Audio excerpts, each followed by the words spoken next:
আসসালামু আলাইকুম রহমতুল্লাহ। আমি Junaid Chishti limitless learning classroom থেকেই বলছি। সো আজকে হচ্ছে আমরা যোজনী পাঠটা জয় বাংলা করে দিব। যেভাবে হচ্ছে আমরা এর আগেও কিছু ম্যাথের জয় বাংলা করেছিলাম। সো আজকে হচ্ছে আমরা কি পড়ব? যোজনী পড়ব। তো এরকম যদি তোমরা অন্যান্য টপিকগুলো পড়তে চাও তাহলে তোমরা কি করবা? কমেন্ট করবা, বুঝছো? সো আজকে হচ্ছে আমরা কি পড়বো ভাইয়া? যোজনী। তো এর আগে একটা কথা বলে নিই। তো যোজনী হচ্ছে আমরা খুব শর্ট টাইমে পড়ে ফেলবো। আর হচ্ছে যোজনী কীভাবে মনে রাখবা? মনে করো একটা একটা মলের যোজনী হচ্ছে 1, এটা কীভাবে মনে রাখবা? একটা যোজনী হচ্ছে 2, এটাও কেমনে মনে রাখবা? 4, 2 কেমনে, 3 কেমনে? ওগুলো আমরা আজকে হচ্ছে ট্রিক্সের মাধ্যমে মনে রাখবো। সো এর আগে আমাদের ট্রিক্সের আগে জানার দরকার হচ্ছে ভাই যোজনী কি। যোজনী হচ্ছে দেখো অনুগঠনকালে। তো আমরা কি জানি ভাইয়া অণু কেমনে গঠন হয়? পরমাণু যখন একটি পরমাণু অপর একটি পরমাণুর সাথে যুক্ত হয় তখনই তো অনুগঠন হবে। অনুগঠনকালে কোনো মৌলের একটি পরমাণুর সাথে অপর একটি পরমাণু যুক্ত হওয়ার ক্ষমতাকেই যোজনী বা যোজ্যতা বলে। তো যোজনী আমরা বুঝছি অনুগঠনকালে। অণু কখন গঠন হবে? যখন একটা পরমাণু অপর একটি পরমাণুর সাথে যুক্ত হবে। কি হবে? যুক্ত হওয়ার ক্ষমতা, যে ক্ষমতাটা আছে ওটাকে বলতেছে যোজনী বা যোজ্যতা। হ্যাঁ, এখন হচ্ছে ভাইয়া ধাতুর ক্ষেত্রে যোজনী আর অধাতুর ক্ষেত্রে হচ্ছে যোজনী দেখবো। এখন ভাইয়া তুমি বলতে পারো ভাইয়া ধাতু কি? তো আমি একদম শর্টভাবে বলে দিই, ধাতু হচ্ছে তারা যারা হচ্ছে ক্যাটায়ন, মানে কি যারা ইলেকট্রন কি করে, ইলেকট্রন ছেড়ে দেয়। ইলেকট্রন ছেড়ে দেয় বলতে মনে করো তুমি সোডিয়াম আছে না, সোডিয়ামের পারমাণবিক সংখ্যা কত? 11 ভাইয়া। তো সোডিয়াম কি হতে চাবে? সোডিয়াম অবশ্যই স্থিতিশীল হতে চাইবে। হ্যাঁ, এটা একটা পরমাণুর ধর্মই বা বৈশিষ্ট্য হচ্ছে সে স্থিতিশীল হতে চায়। সে স্থিতিশীল কেন হতে চায়? সে স্থিতিশীল থাকতে চায়, এই কারণেই তো সে হতে চাচ্ছে। তো সোডিয়াম তার পারমাণবিক সংখ্যা 11। যদি সে স্থিতিশীল হয় তাহলে সে ভালো হবে, সে একটা ভালো পরমাণু হয়ে যাচ্ছে। কেমনে ভাইয়া? নিয়ন। নিয়ন কি ভাইয়া? একটা স্থিতিশীল পরমাণু না? এখন সোডিয়াম যাচ্ছে সে একটা ইলেকট্রন ছেড়ে দিয়ে নিয়নের ক্ষমতা লাভ করবে। সো এই কারণে হচ্ছে ভাইয়া পরমাণু যখন স্থিতিশীল থাকে না, সে চায় সে কয়েকটা ইলেকট্রন দিয়ে বা নিয়ে সে স্থিতিশীল থাকতে চায়। মনে করো ক্লোরিনের ক্ষেত্রে বলি, ক্লোরিনের পারমাণবিক সংখ্যা তো অবশ্যই 17। তো এখন কী করতে হবে? সে একটা ইলেকট্রন গ্রহণ করতে চাইবে। আমরা কি জানি ভাইয়া, যখন মনে করো একটা পরমাণু মনে করো 10টা ইলেকট্রন আছে তার মধ্যে, তাহলে সে স্থিতিশীল আছে মনে করো। সে কে? অবশ্যই সে নিয়ন। কারণ নিয়নের পারমাণবিক সংখ্যা কত? অবশ্যই 10। তাহলে কি তার প্রোটন সংখ্যা কয়টা? 10টা। তার ইলেকট্রন তার গ্যাসে কি সে প্রোটন সংখ্যা যেহেতু 10টা, তার মধ্যে ইলেকট্রন থাকবে কয়টা? অবশ্যই 10টা। তো নিয়নের কয়টা ইলেকট্রন আছে? 10টা ইলেকট্রন আছে। তাহলে সে কি স্থিতিশীল আছে না? হ্যাঁ, সে স্থিতিশীল আছে। ক্লোরিনের ক্ষেত্রে মনে করো সে একটা ইলেকট্রন গ্রহণ করছে, গ্রহণ করে 18 হয়ে গেছে। 18 আমরা কি জানি আর্গন আছে, সে আর্গনের মতো ধর্ম বা বৈশিষ্ট্য ধারণ করতে চাচ্ছে, তাই সে স্থিতিশীল হতে চায়। প্রত্যেকটা পরমাণু চাই সে স্থিতিশীল হতে চায়। তো হ্যাঁ, তো এবার বুঝছো ধাতু কি? ধাতু হচ্ছে ভাইয়া, এবার একটু বুঝে নি, ধাতু হচ্ছে ভাইয়া মনে করো সোডিয়াম তার একটা ইলেকট্রন ছেড়ে দিবে। যারা ইলেকট্রন ছেড়ে দেয়, হ্যাঁ, তারাই হচ্ছে ধাতু। আর অধাতু কারা? অধাতু হচ্ছে তারা যারা ইলেকট্রন গ্রহণ করে। মনে করো ক্লোরিন কী করবে? অবশ্যই সে একটা ইলেকট্রন গ্রহণ করবে। সে একটা ইলেকট্রন গ্রহণ করবে বিদায় সে অধাতু। অধাতু কী করে? অধাতু হচ্ছে ইলেকট্রন গ্রহণ করে। আর ধাতু কী করে? ধাতু হচ্ছে ইলেকট্রন ছেড়ে দেবে। বুঝছো? ধাতু আর অধাতু বুঝছো। এবার বলবো ধাতুর ক্ষেত্রে যোজনী কি। ধাতুর ক্ষেত্রে যোজনী হচ্ছে ভাইয়া দেখো কোনো পরমাণুর ইলেকট্রন বিন্যাস করার পর সর্বশেষ কক্ষপথে কোনো পরমাণু ইলেকট্রন বিন্যাস আছে না? মনে করো তুমি সোডিয়ামের ইলেকট্রন বিন্যাস করতেছো 1s2 2s2, এবার তুমি করো না 2p কত হবে? এভাবে করে ইলেকট্রন বিন্যাস করবা। ইলেকট্রন বিন্যাস করার পর সর্বশেষ কক্ষপথে যতগুলো ইলেকট্রন থাকে সর্বশেষ কক্ষপথে তো আমি সোডিয়ামটা দেখাই দেখবার। সোডিয়ামের ইলেকট্রন বিন্যাস 1s2 2s2 2p6, তো কয়টা হয়েছে? 6 7 8 9 10 ইলেকট্রন আছে 11টা। তাহলে আটটা কী হবে? অবশ্যই 3s1। এখন তার সর্বশেষ অরবিটাল কোনটা বা তার সর্বশেষ কক্ষপথ হচ্ছে 3s1। এখন 3s1 এর এই ইলেকট্রনটা সে ছেড়ে দিবে। সে ছেড়ে দেওয়ার পর কী হবে, সে স্থিতিশীল হবে। এই যে সে একটা ইলেকট্রন ছেড়ে দিচ্ছে, এই এক হচ্ছে তার যোজনী। তো এভাবে হচ্ছে কী করবা তুমি ধাতুর ক্ষেত্রে, ধাতু কারা কারা, অবশ্যই যারা ইলেকট্রন ছেড়ে দিবে, মনে করো সোডিয়াম আছে, তোমার আরও অনেক ধাতু আছে না, অনেকগুলো ধাতু আছে।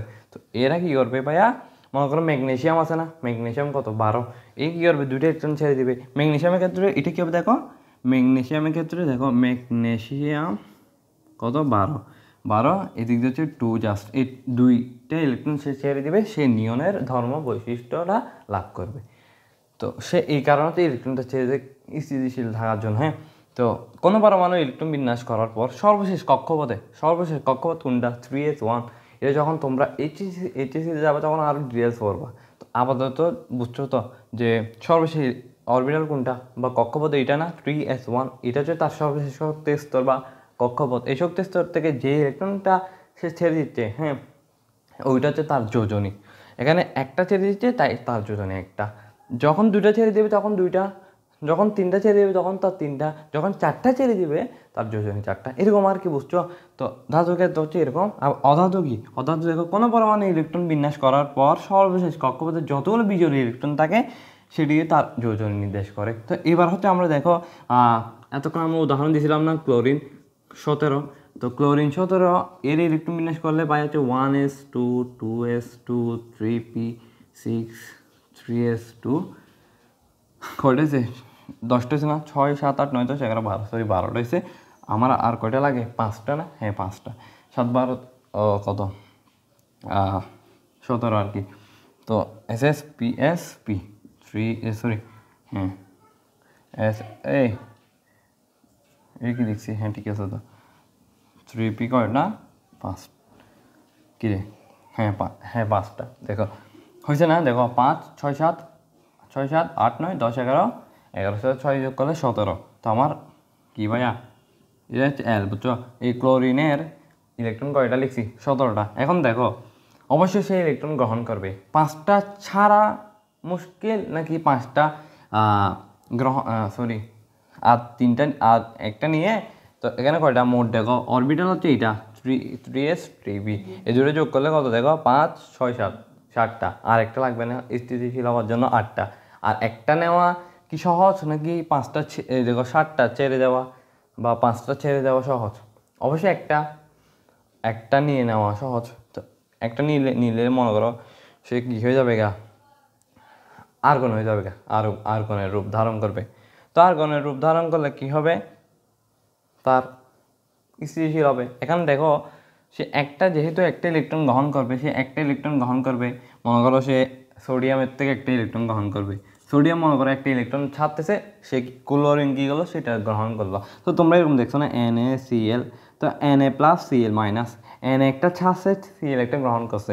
তাই এর মধ্যে ইলেকট্রনের কী হয়েছে, দেখো যখন সোডিয়াম প্লাস হয়েছে তখন কী হয়েছে, একটা জিনিস খেয়াল করো, সেটা হচ্ছে দেখো আমি জায়গা পাচ্ছি না, সেটা হচ্ছে এরকম দেখো, যখন সোডিয়াম তার সর্বশেষ শক্তি স্তর থেকে যখন একটা ইলেকট্রন ছেড়ে দিচ্ছে, তাহলে কি ভাইয়া আমরা অবশ্যই জানি যে পরমাণুর মধ্যে কি ভাইয়া, পরমাণুর মধ্যে মনে করো সোডিয়াম পরমাণুর মধ্যে অবশ্যই 11টা ইলেকট্রন ছিল আর 11টা প্রোটন ছিল। সে একটা ইলেকট্রন ছেড়ে দিছে, তাহলে কি তার প্রোটনের পরিমাণ বেশি না, তার মানে কি তার প্লাসের পরিমাণ বেশি। যেহেতু তার প্লাসের পরিমাণ বেশি বা প্লাসের আধিক্য বেশি, তাহলে কি হবে, অবশ্যই সোডিয়াম প্লাস হবে। আর ক্লোরিনে মাইনাস কেন, ক্লোরিনে মাইনাস এই কারণে যে যখন ক্লোরিন গ্রহণ করতেছে তার কি ভাইয়া, যখন সে গ্রহণ করতেছে তখন কি হচ্ছে দেখো সোডিয়াম কি বলছি ক্লোরিন। তো ক্লোরিনের মনে করো শেষ শক্তি স্তরে 1 2 3 4 5 6 7, সে একটা গ্রহণ করবে। তাহলে ইলেকট্রন তো একটা নিছে, না, তাহলে তার কি ইলেকট্রন বৃদ্ধি পাচ্ছে, ইলেকট্রনের চার্জ কি মাইনাস না ভাইয়া? তো মাইনাস হইলে ভাইয়া কি হবে, ইলেকট্রনের চার্জ নেগেটিভ। তো এই কারণে হচ্ছে ভাইয়া কি হচ্ছে Cl মাইনাস হচ্ছে, সোডিয়াম প্লাস কেন হচ্ছে, Cl মাইনাস কেন হচ্ছে, এগুলো বুঝছো? তো আমরা যোজনীর মধ্যে কত কিছু পরিবেশ দিচ্ছি, বেসিক ক্লিয়ার করে দিচ্ছি। সো যোজনী অবশ্যই বুঝছো। তো এবার বোঝো যে সোডিয়ামে কেন যোজনী 1, কেন ক্লোরিনে যোজনী 1। তো এগুলো এই পড়ার মাধ্যমে বুঝছো। তো এখন হচ্ছে আমরা ট্রিক্সটা দিয়ে দিব। সো আশা করি তোমরা বুঝতে পারছো, এখন ট্রিক্সটা দিয়ে দিচ্ছি। সো এখন কি ভাইয়া যোজনী কেমনে মনে রাখবা সেটা ট্রিক্স দিছি ভাইয়া। যোজনী ভাইয়া 1 2 3 4 এগুলো মনে রাখলেই হয়। মনে করো ক্লোরিন, হ্যাঁ ক্লোরিনের যোজনী কত ভাইয়া 1। আমরা ইলেকট্রন বিন্যাস করব, ইলেকট্রন বিন্যাস করার পর সর্বশেষ ইলেকট্রনটা দেখবো ওইটাই তার যোজনী হয়। তো বুঝছো তো? তো দেখো যোজনী একের ক্ষেত্রে দেখো ক্লাব ফুটবল আছে না, ফুটবলের ক্লাব আছে না ভাইয়া, ক্লাব ফুটবলে বা ফুটবল ক্লাবেও লিখতে পারো, চাইলে ফুটবল ক্লাবেও লিখতে পারো। হ্যাঁ, ক্লাব ফুটবলে ব্রাজিল, ইতালি, এইচ না কে গ্রুপে, এইচ একটা গ্রুপ, কে একটা গ্রুপ ক্লাব ফুটবলে।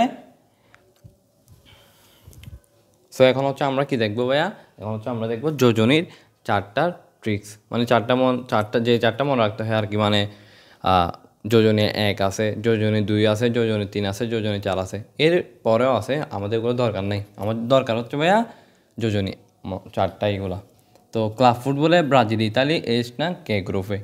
তো ফুটবল ক্লাবে লিখতে পারো, ফুটবলের ক্লাব আছে না, ফুটবলের ক্লাবে ব্রাজিল, ইতালি, এইচ না কে গ্রুপে। তো দেখো ক্লাব হচ্ছে ক্লোরিন, ফুটবলে লিখছি হচ্ছে ফ্লোরিন, আর ব্রাজিল হচ্ছে ব্রোমিন, ইতালি হচ্ছে কি আয়োডিন, আর এইচ হচ্ছে হাইড্রোজেন ভাইয়া। না মানে কি এনএ, তো না কি সোডিয়াম, ওটা হচ্ছে নাইট্রিয়ামের কি জানো তো তোমরা। আর পটাশিয়ামকে আর গ্রুপে নাই। তো মুদ্রা ধাতু আছে না ভাইয়া, মুদ্রা ধাতু যেগুলো দিয়ে মুদ্রা বানাই, যে ধাতুগুলো দিয়ে, তো এগুলো হচ্ছে যোজনী 1, এদের যোজনী 1। হ্যাঁ, এদের যোজনী 1 copper, silver, AG, AU, gold, aurum আর কি। তো যোজনী 2 হচ্ছে দেখো মুগলাই ও কাবাব ফি দিয়ে নিয়ে যান। মুগলাই দিয়ে ম্যাগনেশিয়াম, ও দিয়ে অক্সিজেন, কাবাব দিয়ে ক্যালসিয়াম, ফি দিয়ে কি ভাইয়া আয়রন এফি, তারপর দিয়ে নিয়ে হচ্ছে নিকেল, আর যান হচ্ছে জিঙ্ক। তো এটা হচ্ছে যোজনী 2, আবার এটা হচ্ছে যোজনী 4। মানে এরা হচ্ছে পরিবর্তনশীল যোজনী দেখায় এই 4টা। তো এগুলো বইয়ে পাবে, তোমরা পরে নিও। কাঁদলে শার্ট স্যান্ডেল পাবে, মানে এই যোজনী যে 4গুলো ব্যতিক্রম এগুলো একটু দেখে নিও বই থেকে। কাঁদলে শার্ট স্যান্ডেল পাবে। তো এখানে হচ্ছে যোজনী 4, আবার এরা যোজনী আবার 2, বুঝছো? এরা একবার 2ও যোজনী দেখায়, আবার 4ও দেখায়। সো কাঁদলে হচ্ছে ভাইয়া কি ভাইয়া কার্বন, শার্ট হচ্ছে সালফার, স্যান্ডেল হচ্ছে কি, এটা হচ্ছে অ্যান্টিমনি অ্যাসেন, আর পাবে যে কি ভাইয়া ল্যাড বা প্লাম্বাম। যোজনী 4 প্রদর্শন করে ভাইয়া কি বলছি। আর যোজনী 3 হচ্ছে ভাইয়া আলো নয় পটল ফ্রি, আলো নয় পটল ফ্রি, আলো হচ্ছে অ্যালুমিনিয়াম, নয় হচ্ছে নাইট্রোজেন, পটল হচ্ছে ফসফরাস, ফ্রি হচ্ছে আয়রন। তো যোজনী 3 দেখছো এই ফসফরাস, আবার দেখছো আয়রন এফি, এটা কিন্তু আবার 2ও দেখছো। তাহলে কি আবার কি আয়রন হচ্ছে ভাইয়া যোজনী 3ও দেখায়, আবার 2ও দেখায়। তো দেখছো এগুলো তো দেখছো তোমরা। আর এই যে আছে কাঁদলে শার্ট স্যান্ডেল পাবে, কাঁদলে হচ্ছে কার্বন, শার্ট হচ্ছে সালফার, স্যান্ডেল হচ্ছে কি অ্যান্টিমনি বা অ্যাসেন, পাবে হচ্ছে প্লাম্বাম। এটা যোজনী 4ও আবার, হ্যাঁ 2ও আবার 4ও। তো এটুকুই। আসসালামু আলাইকুম, খুদা হাফেজ। পরবর্তী নেক্সট ভিডিওতে দেখা হবে ইনশাআল্লাহ।